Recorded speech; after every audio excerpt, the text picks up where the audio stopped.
ओम नमः शिवाय। जय भोलेनाथ। कार्तिक मास के कृष्ण पक्ष का मंगल प्रदोष व्रत 29 अक्टूबर दिन मंगलवार को रखा जाएगा। आप सभी को मंगल प्रदोष व्रत की हार्दिक शुभकामनाएं। मंगलवार के दिन पढ़ने वाले प्रदोष व्रत को डोट मंगल प्रदोष व्रत कहते हैं। इस दिन भगवान शिव और माता पार्वती और मंगल देवता की पूजा की जाती है। मान्यताओं के अनुसार इस व्रत के पुण्य प्रताप से भक्त के सभी पाप और दोष दूर हो जाते हैं। प्रदोष व्रत के दिन व्रती को प्रदोष काल में भगवान शिव और माता पार्वती की पूजा करनी चाहिए। आज की इस वीडियो में मैं आप सभी के समक्ष मंगल प्रदोष व्रत की कथा और आरती प्रस्तुत करने जा रहा हूं। आशा है आप सभी को यह वीडियो पसंद आएगा। अगर आपको वीडियो पसंद आए तो उसे लाइक करें, शेयर करें और चैनल को भी सब्सक्राइब करें। अब सुनिए मंगल प्रदोष व्रत की कथा। एक नगर में एक वृद्धा रहती थी। उसका एक ही पुत्र था। उस वृद्धा की हनुमान जी पर बहुत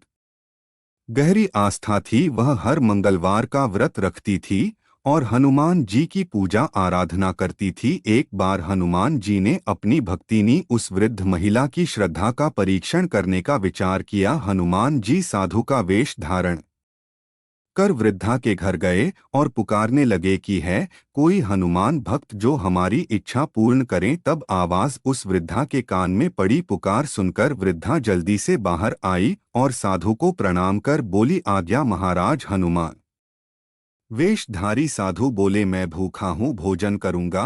तुम थोड़ी सी जमीन लीप दो। वृद्धा दुविधा में पड़ गई। अंततः हाथ जोड़कर बोली, महाराज लीपने और मिट्टी खोदने के अतिरिक्त आप कोई दूसरी आज्ञा दें, मैं अवश्य पूर्ण करूंगी। साधु ने 3 बार प्रतिज्ञा कराने के बाद कहा, तू अपने बेटे को बुला, मैं उसकी पीठ पर आग जलाकर भोजन बनाऊंगा। यह सुनकर वृद्धा घबरा गई, परंतु वह प्रतिज्ञाबद्ध थी। उसने अपने पुत्र को बुलाकर साधु को सौंप दिया। साधु वेशधारी हनुमान जी ने वृद्धा के हाथों से ही उसके पुत्र को पेट के बल लिटाया और उसकी पीठ पर आग लगवा दी। आग जलाकर दुखी मन से वृद्धा अपने घर में चली गई। इधर भोजन बनाकर साधु ने वृद्धा को बुलाकर कहा कि उनका भोजन बन गया है, तुम अपने पुत्र को पुकारो ताकि वह भी आकर भोग लगा ले। इस पर वृद्धा बोली, उसका नाम लेकर मुझे और कष्ट ना दे। लेकिन जब साधु महाराज राज नहीं माने तो वृद्धा ने अपने पुत्र को आवाज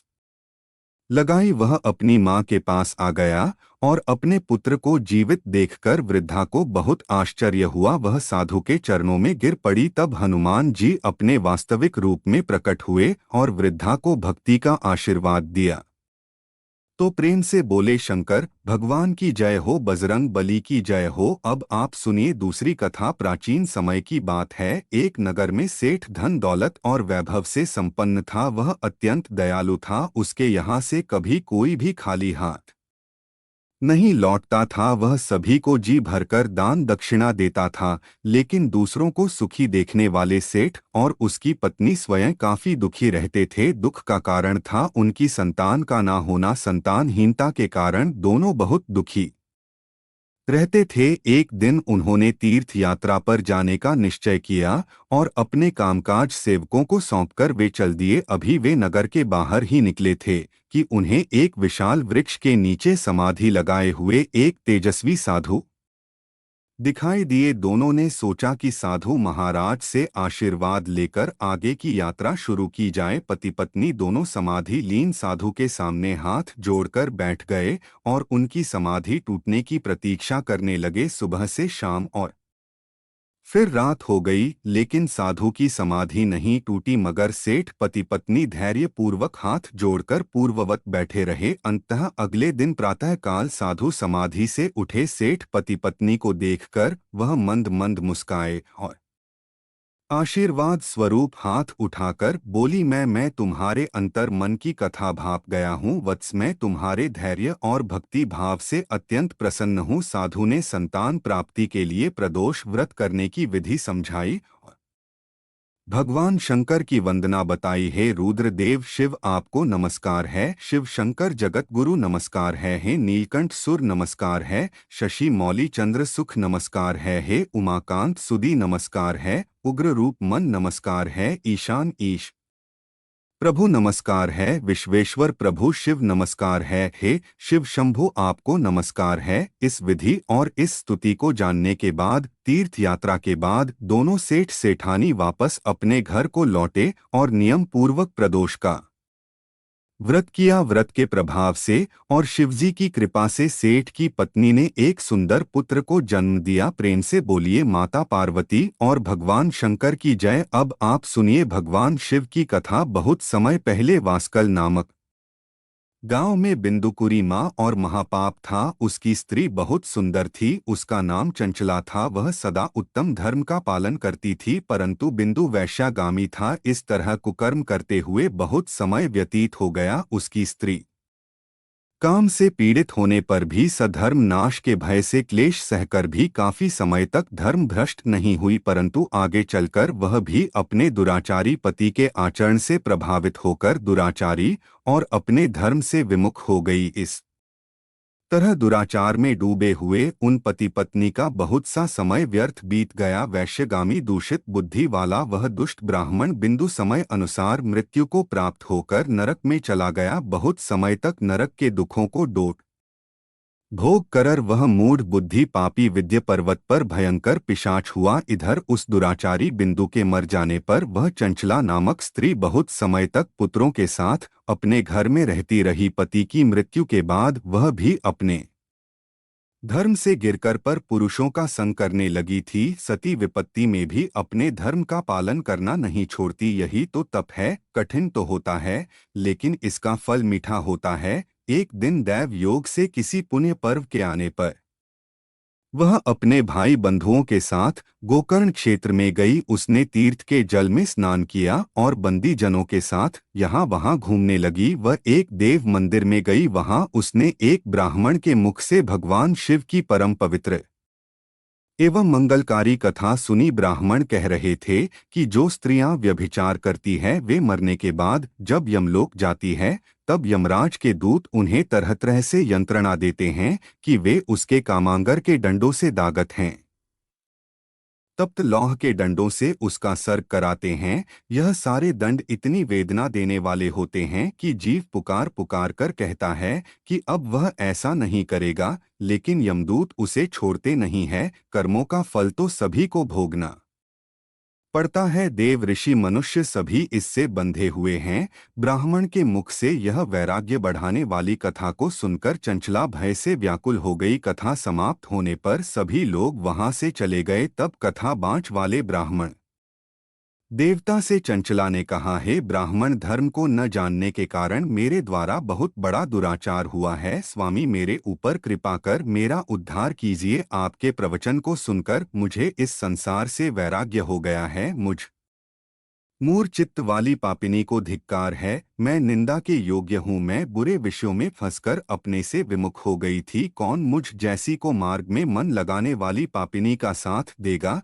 जब यमदूत मेरे गले में फंदा डालकर मुझे बांध कर ले जाएंगे और नरक में मेरे शरीर के टुकड़े करेंगे, तब मैं कैसे उन महायातना को सहन कर पाऊंगी? मैं सब प्रकार से नष्ट हो गई हूँ, क्योंकि अभी तक मैं हर तरह से पाप में डूबी रही हूँ। हे ब्राह्मण, आप मेरे गुरु हैं, आप ही मेरे माता पिता हैं। मैं आपके शरण में आई हूँ। मुझ अबला का अब आप उद्धार कीजिए। इस प्रकार विलाप करती हुई चंचला ब्राह्मण देवता के चरणों में गिर पड़ी। तब ब्राह्मण ने उसे कृपा पूर्वक उठाया और इस प्रकार कहा, नारी, तुम सौभाग्यशाली हो जो भगवान शंकर की कृपा से तुमने वैराग्यपूर्ण यह कथा सुनी है और कथा को सुनकर समय से अपनी गलती का एहसास कर लिया है। तुम डरो मत और भगवान शिव की शरण में जाओ। उनकी परम कृपा से तुम्हारे सभी पाप नष्ट हो जाएंगे। मैं तुम्हें भगवान शिव की कथा सहित वह मार्ग बताऊंगा जिसके द्वारा तुम्हें सुख देने वाली उत्तम गति प्राप्त होगी। शिव कथा सुनने से तुम्हारी बुद्धि शुद्ध हो गई है और तुम्हें पश्चाताप हुआ है तथा मन में वैराग्य उत्पन्न हुआ है। पश्चाताप पाप करने वाले पापियों के लिए सबसे बड़ा प्रायश्चित है। जो मनुष्य अपने को कर्म के लिए प्रायश्चित नहीं करता वह उत्तम गति प्राप्त नहीं करता, परंतु जिसे अपने कुकृत्य पर हार्दिक पश्चाताप होता है वह अवश्य ही उत्तम गति का भागीदार होता है। इसमें कोई शक नहीं है। शुद्ध चित्त में ही भगवान शिव और माता पार्वती का वास होता है। वह शुद्ध आत्मा पुरुष सदा शिव के पद को प्राप्त होता है। इस कथा का श्रवण सभी मनुष्यों के लिए कल्याणकारी है, अतः इसकी आराधना और सेवा करनी चाहिए। हे ब्राह्मण पत्नी, तुम अन्य विषयों से अपने मन को हटाकर भगवान शंकर की इस परम पावन कथा को सुनो। इससे तुम्हारे चित्त की शुद्धि होगी और तुम्हें मोक्ष की प्राप्ति होगी। जो मनुष्य निर्मल हृदय से भगवान शिव के चरणों का चिंतन करता है, उसकी एक ही जन्म में मुक्ति हो जाती है। यह कहकर वे ब्राह्मण चुप हो गए। उनका हृदय करुणा से भर गया। वे ध्यान में मग्न हो गए। ब्राह्मण का यह उपदेश सुनकर चंचला के नेत्रों में आनंद के आंसू छलक आए। वह हर्ष भरे हृदय से ब्राह्मण देवता के चरणों में गिर गई और हाथ जोड़कर बोली कि मैं कृतार्थ हो गई। है ब्राह्मण शिव भक्तों में श्रेष्ठ स्वामी, आप धन्य हैं। आप परमार्थदर्शी हैं और सदा परोपकार में लगे रहते हैं। साधु, मैं नरक के समुद्र में गिर रही हूँ, कृपा करके मेरा उद्धार कीजिए। जिस पौराणिक और अमृत के समान कथा की बात आपने की है, उसे सुनकर ही मेरे मन में वैराग्य उत्पन्न हुआ। उस अमृतम कथा को सुनने के लिए मेरे मन में बड़ी श्रद्धा हो रही है। कृपया आप मुझे उसे सुनाइए। कथा सुनने की इच्छा मन में लिए हुए चंचला उन ब्राह्मण देवता की सेवा में वहीं रहने लगी। उस गोकर्ण नामक महाक्षेत्र में उन ब्राह्मण देवता के मुख से चंचला भगवान शिव की भक्ति, ज्ञान और वैराग्य बढ़ाने वाले और मुक्ति देने वाली परम उत्तम कथा सुनकर कृतार्थ हुई। उसका चित्त शुद्ध हो गया। वह अपने हृदय में शिव के सगुण रूप का चिंतन करने लगी। वह सदैव शिव सच्चिदानंदमय स्वरूप का स्मरण करती थी।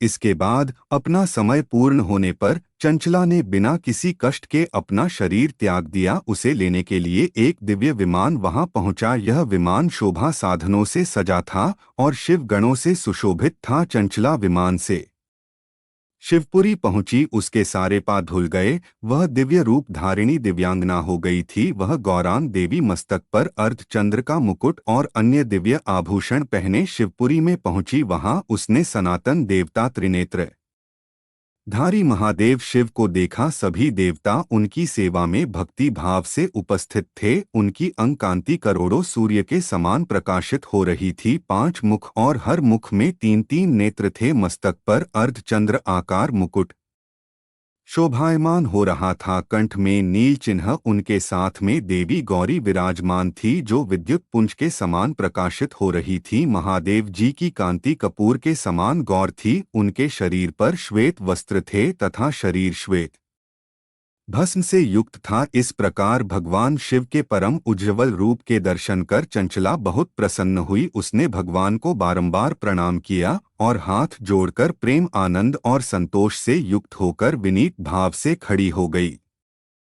उसके नेत्रों से आनंद के आंसुओं की धारा बहने लगी। भगवान शंकर और भगवती गौरी उमा ने करुणा के साथ सौम्य दृष्टि से देखकर चंचला को अपने पास बुलाया। गौरी उमा ने उसे प्रेम पूर्वक अपनी बना लिया। चंचला सुख पूर्वक भगवान शिव के धाम में उमा देवी की सखी के रूप में निवास करने लगी। एक दिन चंचला आनंद में मग्न उमा देवी के पास गई और दोनों हाथ जोड़कर उनकी इस स्तुति को करने लगी। हे गिरिराज नंदिनी स्कंद माता उमा, आप सभी मनुष्यों एवं देवताओं द्वारा पूजित तथा समस्त सुखों को देने वाली है। आप शंभु प्रिया है। आप ही सगुणा और निर्गुणा है। हे सच्चिदानंद स्वरूपा, आप ही प्रकृति की पोषक है। हे माता, आप ही संसार की सृष्टि, पालन और संहार करने वाली हैं। इस प्रकार सद्गति प्राप्त चंचला देवी की स्तुति कर शांत हो गई। उसकी आंखों में प्रेम के आंसू उमड़ आए। तब शंकर प्रिया भक्त वत्सला उमा देवी ने बड़े प्रेम से चंचला को चुप कराते हुए कहा कि सखी चंचला, मैं तुम्हारी इस स्तुति से प्रसन्न हूँ। बोलो, क्या वर मांगती हो? तब चंचला बोली, हे गिरिराज कुमारी, मेरे पति बिंदु इस समय कहाँ है? उनकी स्थिति कैसी है, मुझे बताइए और कुछ उपाय कीजिए ताकि हम फिर से मिल सके। हैं महादेवी, मेरे पति एक शूद्र जाति वैश्या के प्रति आसक्त थे और पाप में ही डूबे रहते थे। गिरिजा बोली, बेटी, तुम्हारा पति बिंदु पापी था। उसका अंत बड़ा भयानक हुआ वैश्या का उपभोग करने के कारण वह मूर्ख नरक में अनेक वर्षों तक अनेक प्रकार के दुख भोग कर अब शेष पाप को भोगने के लिए विंध्य पर्वत पर पिशाच की योनि में रह रहा है और वह दुष्ट वहीं वायु पीकर रहता है और सब प्रकार के कष्ट सहता है। गौरी देवी की यह बात सुनकर चंचला अत्यंत दुखी हो गई। फिर मन को किसी तरह स्थिर करती हुई दुखी हृदय से माँ गौरी से उसने एक बार फिर पूछा, है महादेवी, मुझ पर कृपा कीजिए और मेरे पापी पति का अब उद्धार कीजिए। कृपा करके मुझे वह उपाय बताइए जिससे मेरे पति को उत्तम गति प्राप्त हो सके। गौरी देवी ने कहा, यदि तुम्हारा पति भगवान शिव की पुण्य उत्तम कथा सुने तो वह इस दुर्गति को पार करके उत्तम गति का भागी हो सकता है। अमृत के समान मधुर। गौरी देवी के यह वचन सुनकर चंचला ने दोनों हाथ जोड़कर मस्तक झुकाकर उन्हें बार बार प्रणाम किया और प्रार्थना की कि मेरे पति को भगवान शिव की कथा सुनाने की व्यवस्था कीजिए। ब्राह्मण पत्नी चंचला के बार बार प्रार्थना करने पर शिवप्रिया गौरी देवी ने भगवान शिव की महिमा का गान करने वाले गंधर्व राज तुमरो को बुलाकर कहा, तुमरो, तुम्हारी भगवान शिव में प्रीति है। तुम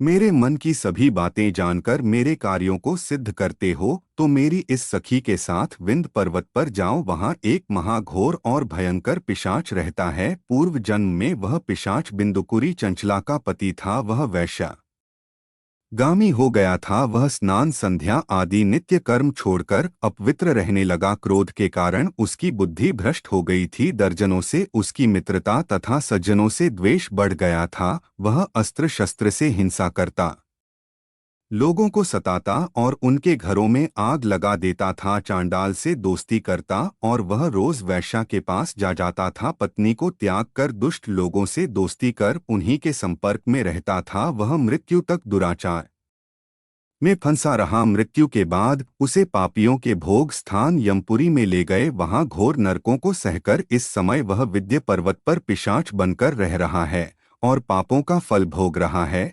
तुम उसके सामने परम पुण्यम पापों का नाश करने वाली भगवान शिव की दिव्य कथा का प्रवचन करो। इस कथा के सुनने से उसका हृदय सभी पापों से मुक्त होकर शुद्ध हो जाएगा और वह प्रेत योनि से मुक्त हो जाएगा। दुर्गति मुक्त होने पर उस बिंदु नामक पिशाच को तुम विमान पर बिठाकर भगवान शिव के पास ले आना। माँ उमा का आदेश पाकर गंधर्वराज तुमर प्रसन्नता पूर्वक अपने भाग्य की सराहना करते हुए चंचला को साथ लेकर विमान से पिशाच के निवास स्थान विंध्य पर्वत पर गया।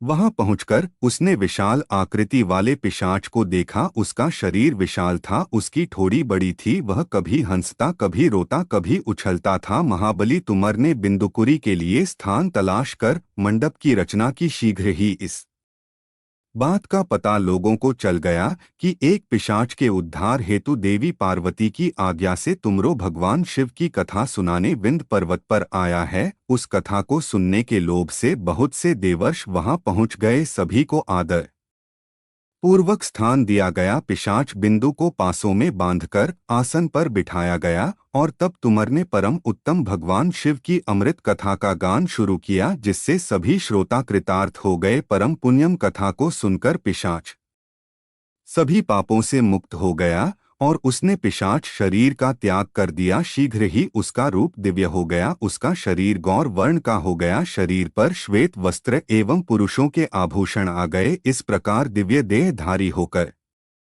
बिंदु अपनी पत्नी चंचला के साथ स्वयं भी भगवान शिव का गुणगान करने लगा। उसे दिव्य रूप में देखकर सभी को बहुत आश्चर्य हुआ। उसका मन परम आनंद से परिपूर्ण हो गया। सभी भगवान महेश्वर के अद्भुत चरित्र को सुनकर कृतार्थ होकर उनका यशोगान करते हुए अपने अपने धाम को चले गए। बिंदु अपनी पत्नी चंचला के साथ विमान में बैठकर शिवपुरी की ओर चल दिया। महेश्वर के गुणों का गान करता हुआ बिंदु अपनी पत्नी चला और तुमर के साथ शीघ्र ही शिवधाम पहुंच गया। भगवान शिव देवी पार्वती ने उसे अपना पार्षद बना लिया। दोनों पति पत्नी सुखपूर्वक भगवान महेश्वर एवं देवी गौरी के श्री चरणों में अविचल निवास पाकर धन्य हो गए। बोलिए उमा महेश्वर भगवान की जय। आइए अब सुनते हैं बिल्व वृक्ष की महिमा। एक बार नारद जी ने भोलेनाथ जी की स्तुति करके पूछा कि प्रभु, आपको प्रसन्न करने के लिए सबसे उत्तम और सुलभ साधन क्या है। हे त्रिलोकीनाथ, आप तो निर्विकार और